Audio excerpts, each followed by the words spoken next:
Weatherman, don't tell me lies. I know it's all a big surprise. It's a hocus pocus magic. Good morning and welcome to WeTV. I'm meteorologist David Knollhoff. We're here on a Monday morning. Sorry about the Friday event. We had Mr.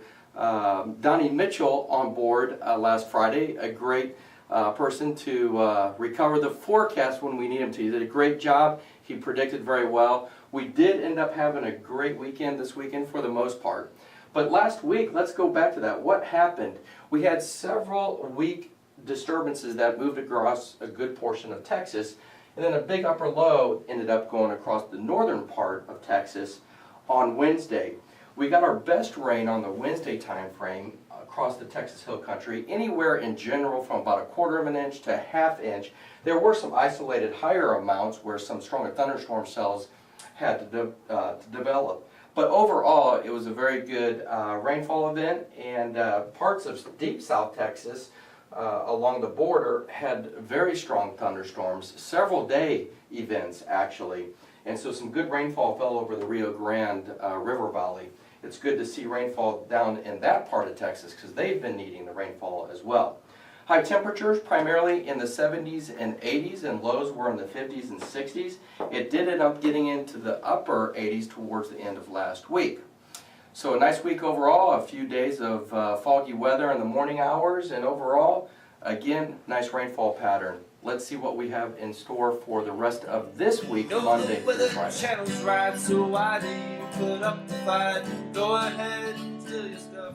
Okay, we are back, and we're going to go ahead and take a look at next week. Actually, not next week. It is already next week. It's this week's weather forecast. Today's Monday, so we're going to look from Monday through the rest of this week, work week, Friday.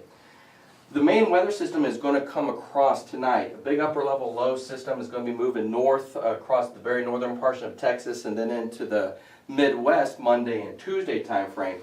Well, a trough, if you will, a very weak cold front is going to be moving through our area late tonight. I don't really call it a cold front because there's not going to be a big change in temperatures after it passes, other than just some drier air. But in the meantime, Monday night into Tuesday, we're going to have probably a wide swath of good rainfall across a good portion of the Texas Hill Country and points farther east as this trough moves in tonight, and then across the area on Tuesday, and then further east as the week progresses.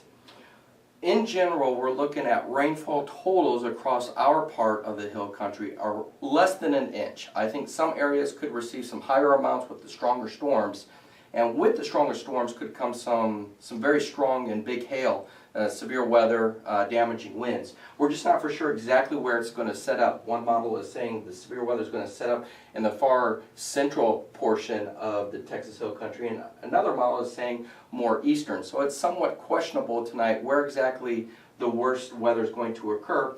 I would encourage you to keep an eye out to the sky and keep a look on Facebook for us and Twitter just in case, and certainly your local news media. But we're looking generally at less than 1 inch rainfall. I think the very far western part of the Texas Hill Country is going to be dry. Rainfall all the way up into the Dallas area. Again, that's tonight, mainly through Tuesday, all day. Scattered showers and thunderstorms across this area on Tuesday. Then the front goes through and we clear out. We're going to have a good rest of the week on Wednesday, Thursday, and Friday. High temperatures throughout this whole week is going to be in the 80s, even after this little system moves by. Low temperatures in the 60s. Please be safe. Keep an eye to the weather, especially tonight and tomorrow. We hope that you have a great week, and thank you for joining us. Take care. Temperatures you give a range, it's so wide, subject to change. You might as well just tell us you don't know. Does that Donnie Mitchell have the mange? His dragon tail, it was quite strange. I hear there are tornadoes on the lake.